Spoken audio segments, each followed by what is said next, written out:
Kaixo, eta ongi etorri. Seguru asko entzun duzue Osakidetzan medikuak falta direla, baina inoiz pentsatu duzue horrek euskararekin zerikusia izan dezakeela? Badu, eta ez nola nahiko gainera. Gaur korrapilo hori askatzen saiatuko gara, Osakidetzaren paradoxa honetan murgilduz. Bale, goazen bada, harira. Zergatik gertatzen da hau? Misterio hau ulertzeko txanponaren bi aldeak ikusi behar ditugu. Batetik, medikuen egoera, nola sentitzen diren, eta bestetik, pazienteen eskubideak. Has gaitezen medikuen ikuspegitik, ea zer dioten. Beraz, lehenengo geltokia, medikuak. Zer gertatzen ari da sistemaren barruan? Zergatik daude hain estu eta larri? Eta batez ere, zer irtenbide proposatzen dute? Arazoaren muiena, hau dago. Familia medikuak falta dira. Baina ez da atzoko kontua ez. Medikuen elkargoek urteak eta urteak daramatzate abisua ematen. Kontuz ulertzear dago. Eta hemen dator saltza guztia. Elkargoek mahai gainean jarri duten proposamenetako bat, tira eztabaida handia sortu duena hause da.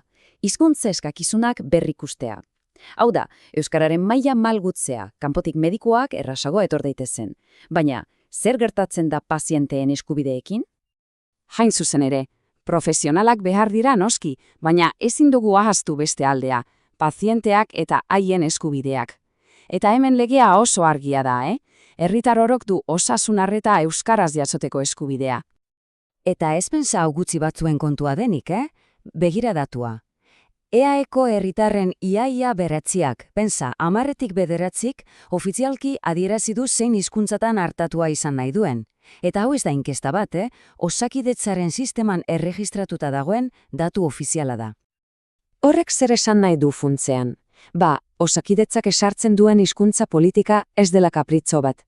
Teorian behintzat herritarrek formalki adierazitako behar horri erantzuteko pentsatuta dago. Orain arte, bi tentsio indar ikusi ditugu ezta? Alde batetik, mediku gehiago behar dira, bestetik, hizkuntza eskubideak errespetatu behar dira, baina zer gertatzen da zenbakiei begiratzen diegunean. Prest, datuetan murgilduko gara, eta hemen hasten da benetako paradoxa agertzen. Begira grafiko hau, benetan argigarria da. Osakidetza 13 osasun eskualdetan banatuta dago, eta bakoitzean 3 datu alderatzen dira. 1. Zenbat jendek eskatzen duen arreta euskaraz. 2. Zenbat medikuk daukaten euskara maila egiaztatuta. Eta 3. Zenbat lanpostutan eskatzen den euskara jakitea. Eta tira, begirada soil batekin ikusten da desorekak, nabarmenak direla. Baina goazen sakonago. Benetan bat datoz politika eta realitatea? Pazienten eskaera eta sistemaren exigentzia? Adibiderik argiena eta askotan aipatzen dena. Hau da, Barakaldo Sestao, ezkerraldea, biztanle askoko gunea. Bertan, pazienten ustena baino gutxiagok, usten 0,9 zehazki, eskatzen du osasun arreta euskaraz.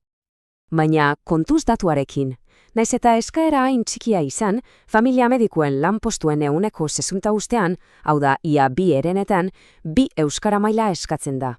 Kalkulu azkar bat eginez, eskakizuna 6 aldiz handiagoa da benetako beharra baino.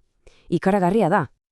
Baina, adi, paradoxak 2 norabidetan funtzionatzen du, badago beste realitate bat. UEMok, hau da, udalerri euskaldunen mankomunitateak, justa kontrakoa azalatzen du. Zer diote? Herri euskaldunetan, non biztanleriaren gehiengoak arreta euskaraz nahi duen, han mediku euskaldunak falta direla. Korapiloa are eta korapilatzuagoa bihurtzen da. Eta orain, eskualde zehatzetatik Osakidetza osora pasatzen bagara, argazki orokorra ere oso deigarria da. Begira, pazientean 16% eskatzen du arreta euskaraz, baina lanpostuen 20% eskatzen da euskara profila. Eta tartean, medikuen 6% bakarrik du egiatzetatuta. Zenbakiak ez datoz bat, inondik inora. Honek, zer esan nahi du? Sistemak eskatzen duenaren eta langilek eskain dezaketenaren artean zulo handi bat dagoela. Politikaren helburua bat da, baina errealitatea beste bat.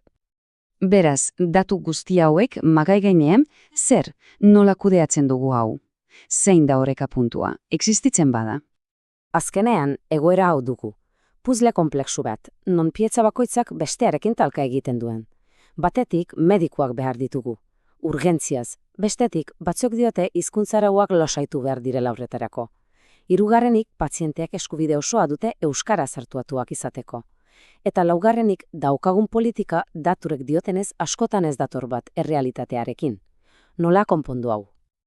Eta horrek guztiak azken galdera honetara garamatza, agian garrantzitsuena. Nola demontre uztartu bi premia? Alde batetik, medikuak behar ditugu, denontzako kalitatezko osasungintza bermatzeko. Eta bestetik, ezin dugu ukatu herritarrek beren hizkuntzan hartuatuak izateko duten oinarrizko eskubidea. Zaila galdera eta erantzuna are zailagoa seguruenik.